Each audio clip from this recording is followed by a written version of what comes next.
Well, for more on this latest development, let's bring in Tao Zhang, founder and managing director of Dao Ventures, into the conversation. Tao Zhang is also a fellow of the Aspen Institute's China Fellowship Program, and he joins us live in Beijing. So, given Meng's position as CFO at one of China's biggest tech giants, markets were rattled by news of her detention. What is this doing to Huawei's bottom line?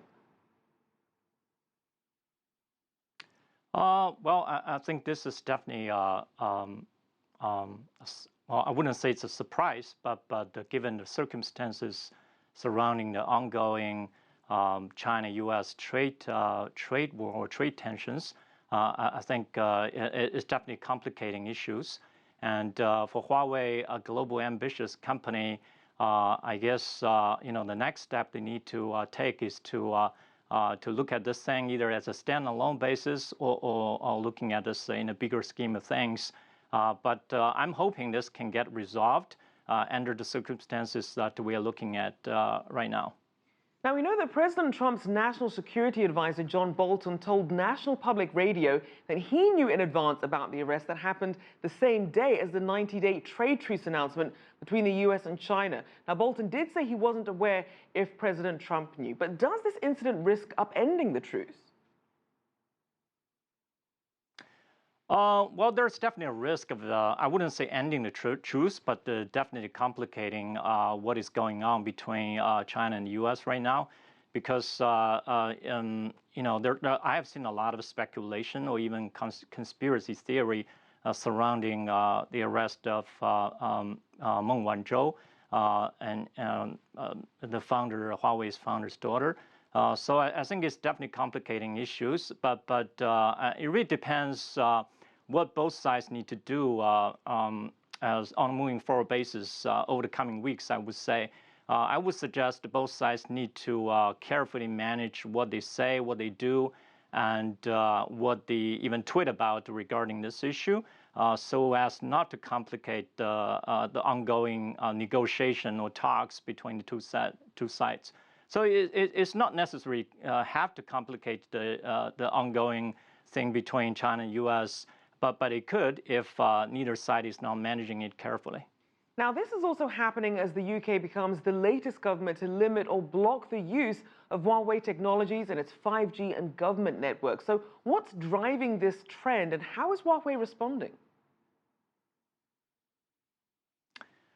Huawei is, at the end of the day, is a global ambitious company, and they want to do, they have a global ambitions for sure, but at the same time, there could be, it's still a Chinese company, so they have a lot of Chinese subsidiaries or executives at a working level making decisions on a daily basis. Whether what they do are in violation of any of the international rules and regulations, I'm not sure about. But this definitely could impact, Huawei's image as a Chinese company and also at a global company at the same time. I'm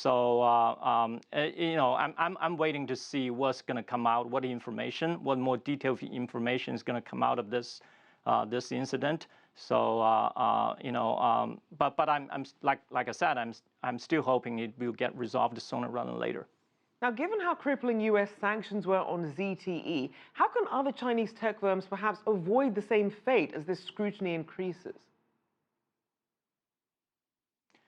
I think for any internationally ambitious company, they need to realize that they need to abide by international rules, and it's a fair game at the end of the day. So they need to be very careful when they go out and do international business. And have a better understanding of what international rules and regulations they need to abide by. It's a totally different context internationally than what they are facing domestically in China. And so give people who aren't familiar with Huawei an idea of which countries and markets are really the biggest drivers of Huawei's growth. Well, Huawei is quickly expanding in like Europe, Africa, and Southeast Asia. Is continuing to do so in these markets. But at the same time, it has a hard time expanding its business in North America market for a variety of reasons. I would think, their focus on a moving forward basis is probably still non-U.S. market, internationally wise. But whether the challenges they're facing now will in turn impact their business growth in this non-U.S. international markets, I think, like I said, we have to wait and see. Hopefully, it won't be impacting their, people won't mix that much politics with business, and at the end of the day, it's still business. As a technology company, Huawei needs to win out based on their product, their technology, and their service, and I think that's the direction they're pursuing. Right. And hopefully, they will continue to grow in this non-U.S. international markets, I would say. All right, thank you very much. Tao Zhang there, founder and managing director of Dao Ventures.